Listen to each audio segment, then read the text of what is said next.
जळत्या चितेत त्याच्याच पत्नीने महिषीने उडी मारली आणि त्यातून प्रकट झाले महिषासुर आणि रक्तबीज.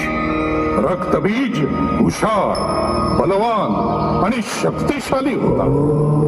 या त्रैलोक्यावर राज्य करण्याचा त्याचा मानस होता आणि म्हणूनच या त्रैलोक्यातील सर्व जीवजीवितांच्या लयाची देवता भगवान श्री शंकर यांची साधना तो अहोरात्र करत होता.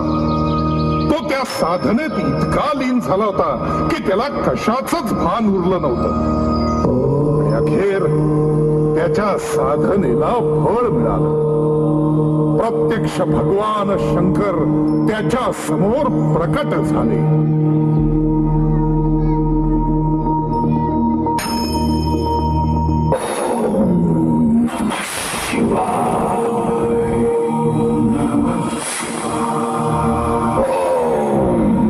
नमः शिवाय.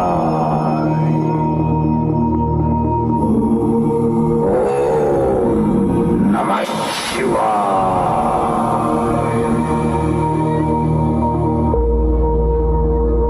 रक्तबीज, माझं चिंतन थांबव आता. काय हवंय तुला? का केलीस इतकी कठोर तपश्चर्या? हे भोलेनाथ, शक्ती, ताकद, साहस, वीरता सगळं आहे माझ्याकडे, पण मला त्रिलोकावर राज्य करायचं आहे.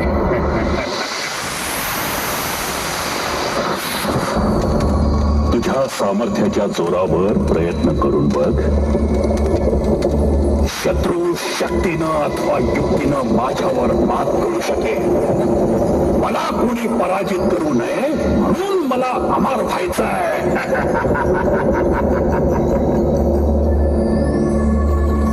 उत्पत्ती, स्थिती आणि लय हा प्रकृतीचा नियम आहे. मी तुला अमर होण्याचं वरदान नाही देऊ शकत.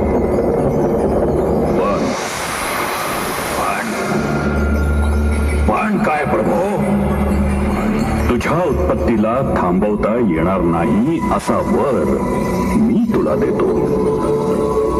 तुझ्या रक्ताचा थेंब जेव्हा भूमीला स्पर्श करेल त्यातून तुझ्यासारखेच अनेक रक्तबीज निर्माण होतील आणि ही प्रक्रिया निरंतर असेल आणि म्हणून तुझा पराजय होणं अशक्य असेल. तथास्तु.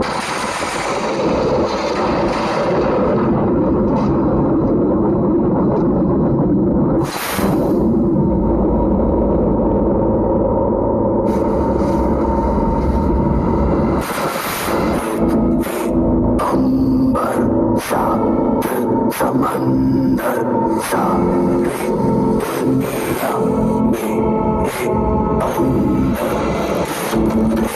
इशारे छुपा सितारे. नहीं आत्मा मैं परमात्मा.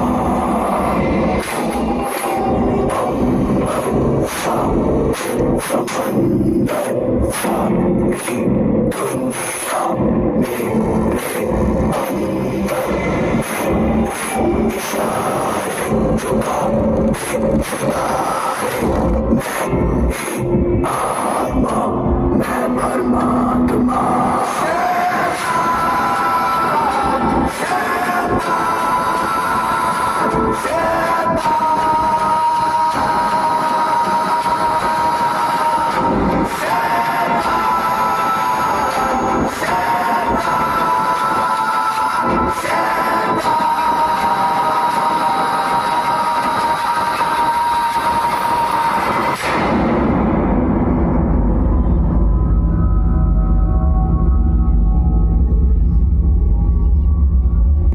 अमर होण्याचं नाही, पण अमरत्वासारखं वरदान मिळाल्यामुळे रक्तबीज मातला. त्यानं पहिल्यांदा पाताळावर आक्रमण केलं.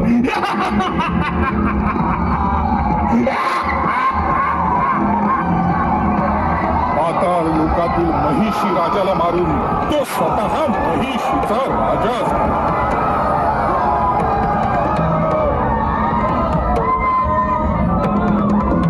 रक्तबीज पाताळात असतानाच त्याला महिषासुराच्या वधाविषयी समजलं.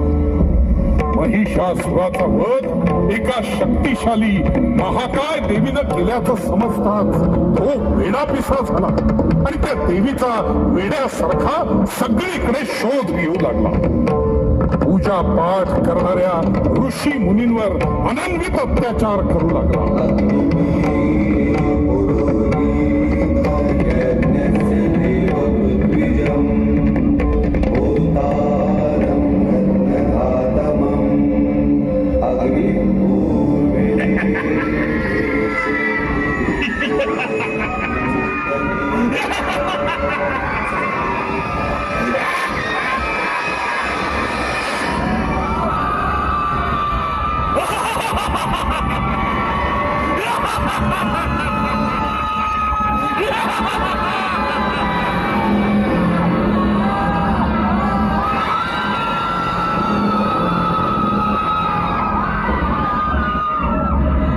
एकीकडे रक्तबीजचा हा हाहाकार सुरू होता, दुसरीकडे महर्षी कश्यपांचे पुत्र शुंभ आणि निशुंभ ब्रह्मदेवाच्या तपस्येत लीन होते. ओम ब्रह्मदेवाय नमः. ओम ब्रह्मदेवाय नमः. ओम ब्रह्मदेवाय नमः. ओम ब्रह्मदेवाय नमः. त्यांची ही साधना फळास आली. आयुष्यमान भव. हे तर आम्ही होणारच आहोत भगवान. आम्हाला अमर व्हायचंय आणि त्याच वरदान प्राप्तीसाठी तुमची साधना केली.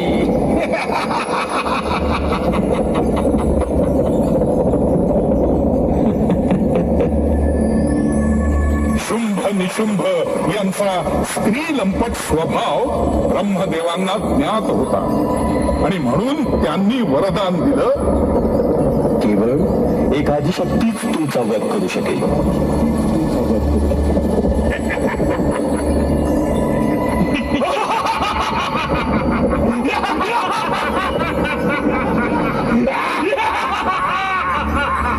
ब्रह्मदेवाच्या या वरदानानं गर्विष्ठ झालेल्या शुंभ आणि निशुंभांनी आपल्या भावाच्या हत्येचा सूड म्हणून इंद्रावर आक्रमण केलं. तेव्हा इंद्रदेव नृत्य गायनात रममाण होते.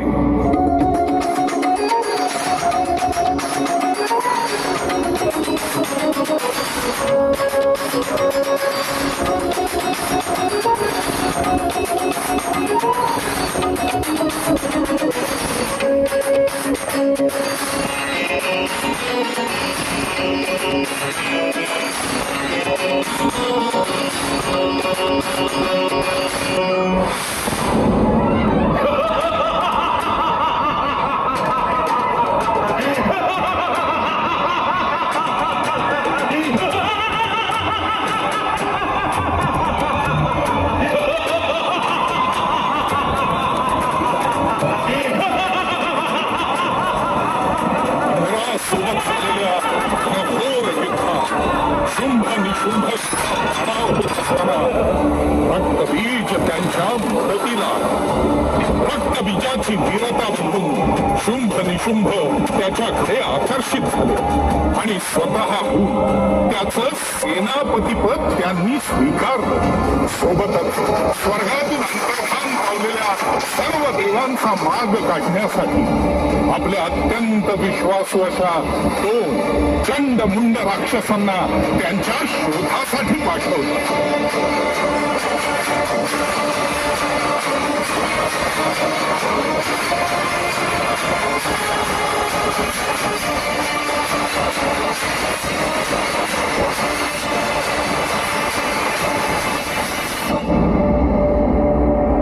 स्वर्गातून अंतर्धान पावलेले सगळेच देव कैलास पर्वतावर महादेवांना शरण आले. त्यावेळी भगवान महादेव त्यांच्या साधनेत अखंड बुडाले होते.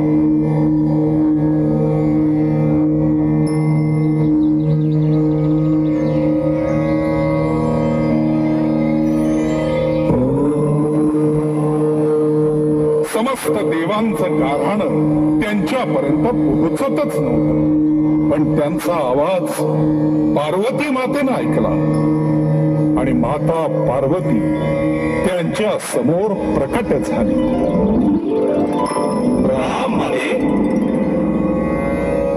प्रणाम. समस्त देवगण आज कैलासावर अवतरलेत. नक्कीच काहीतरी खास प्रयोजन असेल. माते, आम्ही अनभिज्ञ असताना समस्त दैत्यांनी स्वर्गावर आक्रमण केलं आणि त्यांच्या सोबत महादेवांचं वरदान लाभलेला रक्तबीज आहे. या संकटातून केवळ देवाधिदेव महादेवच आभास तारू शकतात. देवाच्या घोर तपश्चर्येत बाधा आणि विघ्न आणण्याचं धैर्य माझ्या अंगी नाही. पण देवराज, युद्धभूमी सोडून पळणे हा पुरुषार्थ नाही. आपण युद्ध सुरू ठेवावं. काहीतरी मार्ग नक्की निघेल.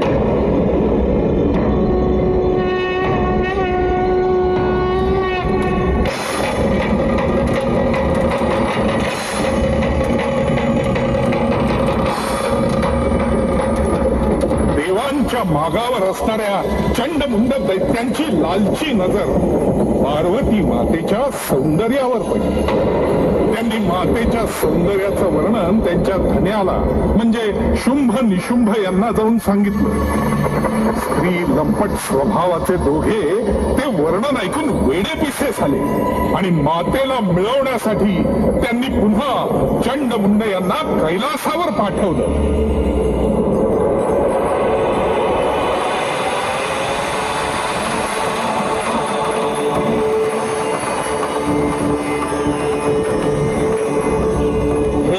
सुंदर रूपवान ललने, आम्ही तुलाच आमच्या सोबत स्वर्गात यायची विनंती करायला आलोय. हे सुंदरी, आमच्या सोबत आमचे स्वामी शुंभ यांना खुश कर. ते तुला स्वर्गाची राणी करतील. आणि तसही इथे या भणंग गोसाव्या सोबत राहण्यात काय हाशील. तुमच्या वाणीला आवर घाला, अन्यथा काय सुंदरी.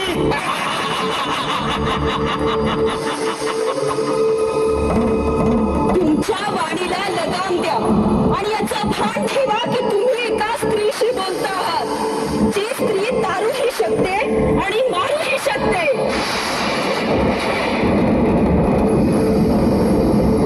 पार्वती मातेला त्यांनी हा प्रस्ताव दिला आणि सोबत असली असभ्य भाषेत मातेसोबत बोलू लागले. मातेचा क्रोध अनावर झाला. उग्र रूप धारण करून तिने चंडमुंडांचा वध केला. त्या रूपाचं नाव झालं चामुंडा. पण पार्वती मातेचा झालेला अपमान दुर्गा मातेला सहन झाला नाही. भगवान महादेवांच्या हलाहलाचा आऊत पार्वती मातेत विसावला. पार्वती माता प्रकट झाली. महाकाली, महाकाली.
मातेनं धारण केलेल्या या रौद्र रूपानं अवघी वसुंधरा भयभीत झाली. तिच्या प्रकोपात रक्तबीज देखील संपला. राग शांत होईना. आता तिला शांत करणं कुणाच्याही आवाक्यात नव्हतं. प्रलय सगळ्यांना गिळंकृत करेल या भीतीनं सगळ्यांनी देवाधिदेव महादेव यांच्या चरणी धाव घेतली. महादेवा महादेवा, कृपा करा कृपा करा, तुम्हीच महादेवाला शांत करू शकता. हे कैलासाधिपती, पार्वती मातेने धारण केलेल्या या रौद्र रूपाला शांत करण्यासाठी तुम्हाला तुमचं स्थान सोडावंच लागेल. भगवान, या तीनही लोकात तुम्ही एकमेव आहात जे हे तांडव थांबवू शकता. हे तांडव जर थांबवलं नाही तर विनाश अटळ आहे महादेवा.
वैष्णवी महेश्वरी तुझाच अंश राहू दे सदैव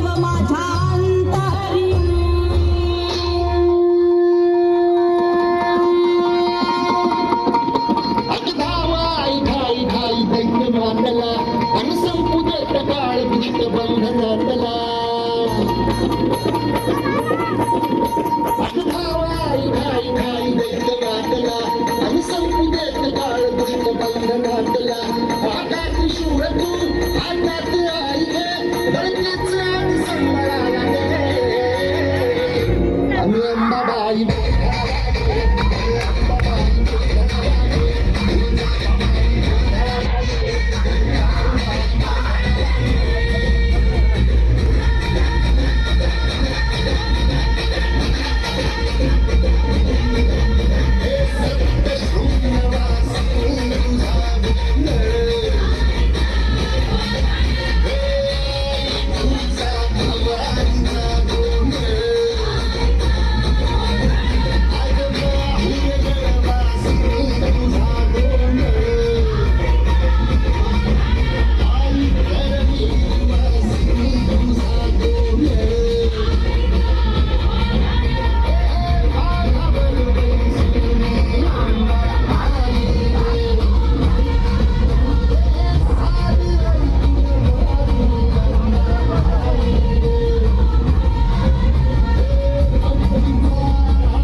वर्षांपूर्वीची ही घटना. एका स्त्रीच्या अपमानामुळे तिनं धारण केलं रौद्र रूप आणि केला दैत्यांचा विनाश. आज अनंत वर्षानंतरही परिस्थिती बदलली नाहीये. आजही हजारो रक्तबीज आपल्या आसपास उजळ माथ्यानं वावरतायत. आपल्या माता भगिनींवर अत्याचार करतायत. त्यांना कायद्याचा वचक राहिला नाहीये. आणि म्हणूनच आता गरज आहे प्रत्येक स्त्री